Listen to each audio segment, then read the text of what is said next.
नमस्कार साथियों, मैं गजेंद्र। आप सभी का स्वागत है आपके अपने YouTube चैनल पर। साथियों, मैंने आपसे वादा किया था कि कुछ दिनों में RPSC वरिष्ठ अध्यापक के सिलेबस या पाठ्यक्रम पर लाइव आकर या वीडियो बनाकर चर्चा करूंगा। तो मैं आज आपके लिए वीडियो लाया हूं। सेकंड ग्रेड का सिलेबस आज मतलब वो पाठ्यक्रम आ चुका है और हिंदी विषय के बारे में हम बात करेंगे। तो ग्रेड 2 हिंदी विषय के बारे में आज बात करेंगे।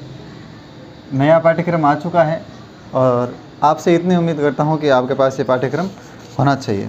हम बिंदुवार बात करते हैं कि पहले आपके पास पाठ्यक्रम डाउनलोड होना चाहिए, ठीक है, और उसका प्रिंट होना चाहिए। टॉपिक वाइज पढ़ते जाएं और उस पर टिक लगाते जाएं कि भाई यह टॉपिक मैंने पढ़ लिया है, यह टॉपिक मैं पूर्ण कर चुका हूँ, ठीक है। और फिर हम इम्पोर्टेंट बुक्स पर बात करेंगे और फिर कैसे पढ़ें इस पर भी बात करेंगे। तो सिलेबस आ गया है, 3 भागों में बांटा है। खंड 1 जो माध्यमिक या उच्च माध्यमिक स्तर है, जिसमें हिंदी व्याकरण के बारे में बात की गई है। खंड 2 स्नातक स्तर का है, जिसमें काव्यशास्त्र, हिंदी साहित्य का इतिहास और हिंदी भाषा का उद्भव, उसकी बोलियों और देवनागरी लिपि के बारे में बात की गई है। उसके बाद में आपका कुछ मूल रचनाएं दे रखी है, ठीक है, कहानियाँ, नाटक, उपन्यास, खून का टीका जैसा, और कुछ कविताएं मध्यकालीन या आधुनिक काल की। और फिर खंड 3 में हिंदी शिक्षण एवं शिक्षण विधियाँ दे रखी है, इस बारे में हम बात करते हैं। तो पहला भाग है आपका व्याकरण। साथियों, पहले व्याकरण के साथ 9 से 12 की किताबें दे रखी थी, तो कुल ये 90 प्रश्नों का भाग था। अभी तो इन्होंने भागों में नहीं बांटा है और शायद नहीं बांटे। तो पहले 90 प्रश्नों का भाग था, 180 अंकों का भाग था पहला, जिसमें आपके व्याकरण और 9 से 12 की पाठ्य पुस्तकें शामिल थी। तो साथियों, आपको ये बात ध्यान रखनी चाहिए कि अब पाठ्य पुस्तकें आपके पाठ्यक्रम में नहीं रही है, हटा दी गई है, ठीक है। तो आपको अब ध्यान रखना है कि पूरी व्याकरण है और व्याकरण थोड़ी डीप दी है, गहरी, ठीक है, थोड़ी व्यापक स्तर है व्याकरण का। तो अच्छी व्याकरण पूछी जाएगी और प्रश्न भी ज़्यादा पूछे जाने की संभावना है पिछले वर्षों की तुलना में।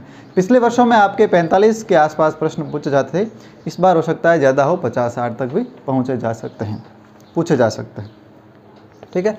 तो व्याकरण के लिए आपको एक तो नवीन हिंदी व्याकरण किताब पढ़नी है, नवीन हिंदी व्याकरण, जिसके लेखक है डॉक्टर सोमनदान चारण,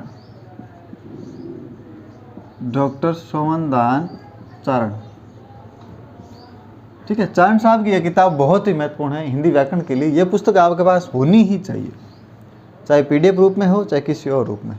अदर स्टेट वालों के लिए वो अपने अनुसार पुस्तकें चूज कर ले, कोई इश्यू नहीं है, बहुत सारी किताब आती है। लेकिन जो राजस्थान के हैं उनके लिए मैं कह दूं कि मतलब नवीन हिंदी व्याकरण डॉक्टर सोमनदान चारण की पुस्तक आपके पास होनी चाहिए, ये तो कंपलसरी है। उसके बाद में आप एक पुस्तक और जोड़ लें, इंदिरा शो की आती है हिंदी व्याकरण की, लेखक का नाम है इंदिरा शो, ठीक है। या फिर एक आती है हिंदी व्याकरण माला, ये आपके कृष्णाराम मैया इसके लेखक है, KR मैया विमलेश शर्मा इसके लेखक है, ध्यान रखना है, ठीक है। या तो आपके पास देखो नवीन हिंदी व्याकरण आपके पास किताब होनी ही चाहिए। उसके बाद में इंदिरा अशोक की किताब आती है हिंदी व्याकरण की, हिंदी व्याकरण एवं भाष्य नाम से, और या फिर हिंदी व्याकरण माला KR मैया विमलेश शर्मा। यदि आपके पास इसके अलावा, यह तो आपको रखनी है, इसके अलावा कोई भी पुस्तक है आपके पास, चाहे राघव प्रकाश है या फिर सुभाष यादव की है, कोई भी किताब है, तो आप निश्चित रूप से उसे पढ़ सकते हैं। लेकिन आपके पास अभी तक कोई भी किताब नहीं है, तो मैं मानता हूँ हिंदी व्याकरण माला कृष्णाराम मैया विमलेश शर्मा की किताब आपके पास होनी चाहिए, क्योंकि उसमें लिंग, वचन, कारक, काल, विकारी, अविकारी शब्दों पर बहुत गहरी बात की गई है। अब ये शब्दों के बारे में बहुत अच्छे से बात की गई है, वाच्य बहुत अच्छे से समझाए गए हैं। मतलब ऐसी किताब है जो हम बिना किसी वीडियो देखने या बिना किसी शिक्षक के सहारे हम पढ़ सकते हैं, समझ सकते हैं, ऐसी किताब है। ठीक है, तो मैं राय दूंगा इसके अलावा आपके पास ये किताब होनी चाहिए। ठीक है, और मैं कहता हूँ दूसरी कोई भी किताब है तो आप पहले उसे पढ़ें, उसे पूरी करें, फिर बाद में कोई किताब आप लेकर आए। ठीक है, अब दूसरा इसमें पार्ट आता है स्नातक का, जिसमें आपके काव्य शास्त्र है। काव्य शास्त्र के लिए मैं आपको यहाँ 2 किताबें सजेस्ट करूँगा जो आपको पढ़नी है। ठीक है, एक तो है अलंकार पारिजात, अलंकार पारिजात। ठीक है, दूसरी है काव्यांग परिजात। काव्यांग परिजात लिखा है, कहीं पारिजात लिखा है, जो भी आप देख लेना। ठीक है, अलंकार पारिजात, काव्यांग परिजात। इसके लेखक है नरोत्तम स्वामी, एन स्वामी, नरोत्तम स्वामी। इसके लेखक है लक्ष्मी नारायण चातक। ठीक है, ये दोनों किताबें आपके पास होनी चाहिए। काव्य शास्त्र के लिए अलंकार पारिजात नरोत्तम स्वामी, काव्यांग परिजात लक्ष्मी नारायण चातक।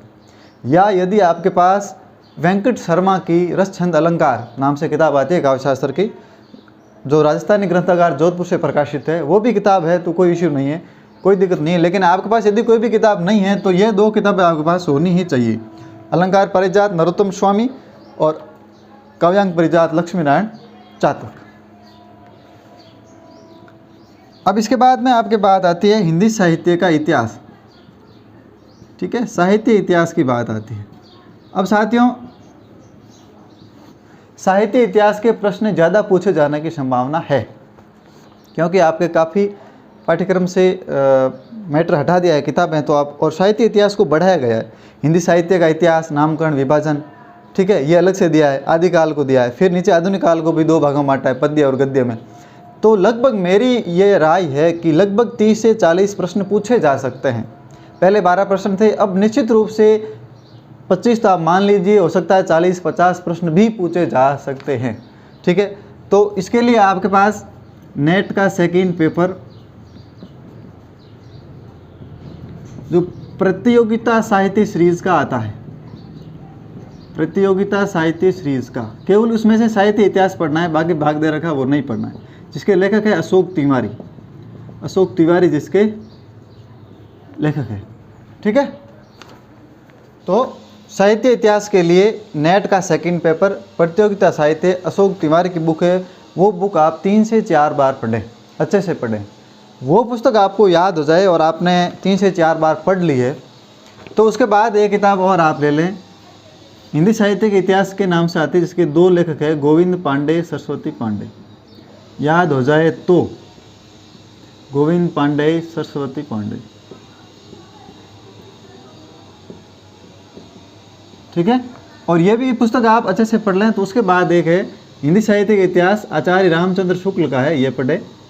ठीक है, तो साहित्य इतिहास के लिए नेट का सेकंड पेपर, प्रतियोगिता साहित्य का अशोक तिवारी का, यह पुस्तक 3 से 4 बार आपने पढ़ ली।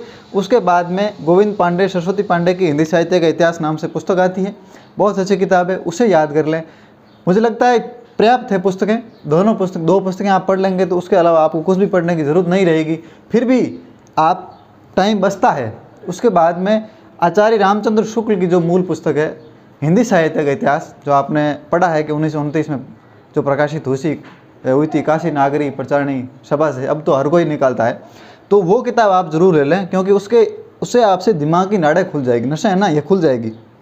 आचार्य शुक्ल ने इतना अच्छा लिखा और आरपीएससी का ये फेवरेट है आचार्य शुक्ल, यहाँ से प्रश्न पूछती है। ठीक है, उसके बाद में आपका एक टॉपिक है भाषा, हिंदी भाषा के लिए। ठीक है, हिंदी भाषा के लिए आपको अलग से कुछ भी पढ़ने की ज़रूरत नहीं है। हिंदी भाषा का उद्भव विकास, हिंदी एवं उसकी बोलियों का सामान्य परिचय और देवनागरी लिपि, ये आपके नेट के सेकंड पेपर में पहली यूनिट जो है, जो भाषा पर आधारित ही है। ठीक है, और गोविंद पांडे, सरस्वती पांडे की पहली यूनिट भी भाषा पर आधारित है, तो आपको दूसरी जगह से पढ़ने की ज़रूरत नहीं है, वहाँ से पढ़ लें। अच्छे से शॉर्ट यानी संक्षिप्त नोट्स बना लें, जिससे आपके याद करने में आसानी रहेगी। ठीक है, तो ये आपके इसमें से कवर हो जाएगा। अब थोड़ा मैटर आपके बचता है,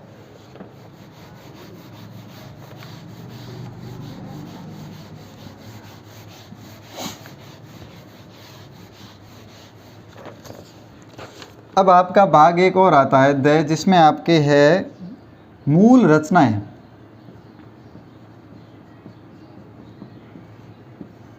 साथियों मूल रचनाओं में आपके कबीर ग्रंथावली, जिसमें कबीर की शाखियाँ, जिसमें उसके प्रथम 5 अंग शाखियों के और प्रथम 10 पद दिए गए हैं, और जिसके संपादक है श्याम सुंदर दास।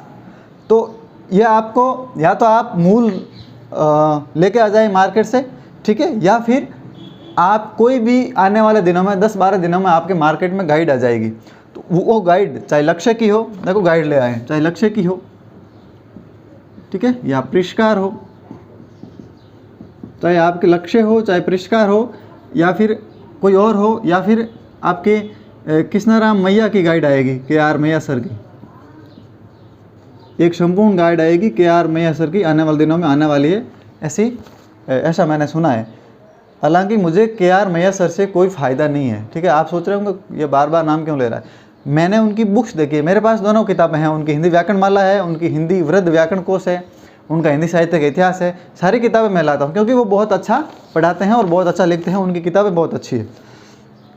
तो KR मैया सर की किताब आने वाली है, चाहे आप वो ले आएँ, चाहे लक्ष्य की ले आएँ, चाहे परिष्कार ले आएँ, कोई भी एक गाइड आने वाले दिनों में ले आएँ, नई गाइड लेकर आएँ। सिलेबस चेंज हुआ है, आप टॉपिक दे कर लाएँ कि जो टॉपिक चेंज हुए हैं वो उसमें है या नहीं है, ठीक है। तो फिर आपके तुलसी है, सूरदास है, मीराबाई है, बिहारी है, सूर्यमल मिश्रण है, दिनकर है, इनका कुरुक्षेत्र प्रथम सर्ग है, पूरा नहीं है कुरुक्षेत्र। जयशंकर प्रसाद की कामयानी का श्रद्धा सर्ग है, पहले आनंद था अब श्रद्धा है। आचार्य रामचंद्र शुक्ल का चिंतामणि, जिसमें 3 निबंध है इसके, उत्साह, श्रद्धा, भक्ति, लोभ और प्रीति। और मोहन राकेश के लहरों का राजंस है। यादवेंद्र शर्मा चंद्र का खून का टिक्का उपन्यास है, जो राजस्थान के थे, ठीक है। इनकी भी किताब मार्केट में बहुत जल्द आ जाएगी। मूल किताब लेके आएँ, ध्यान रखें, मूल किताब लेके आएँ। कहानियाँ हैं जिसमें उसने कहा था पूस की रात, पटाक्षेप नहीं होगा, उजाले के मुसाहिब, ये कहानियाँ हैं। तो ये आपको मूल रचनाएं पढ़नी है, ठीक है, ये मूल पढ़नी है पूरे की पूरी। जितनी रचनाएं दे रखी है उसमें से प्रत्येक रचना में से एक प्रश्न आने की संभावना है। लगभग 15-20 रचनाएं, तो 15-20 प्रश्न इन रचनाओं में से आने की संभावना है। जितनी रचनाएं उतने प्रश्न आने हैं। तो आप ये बात गांठ बांध लें कि आपको यह भी पढ़ना पड़ेगा। अब आपके है शिक्षण विधियाँ।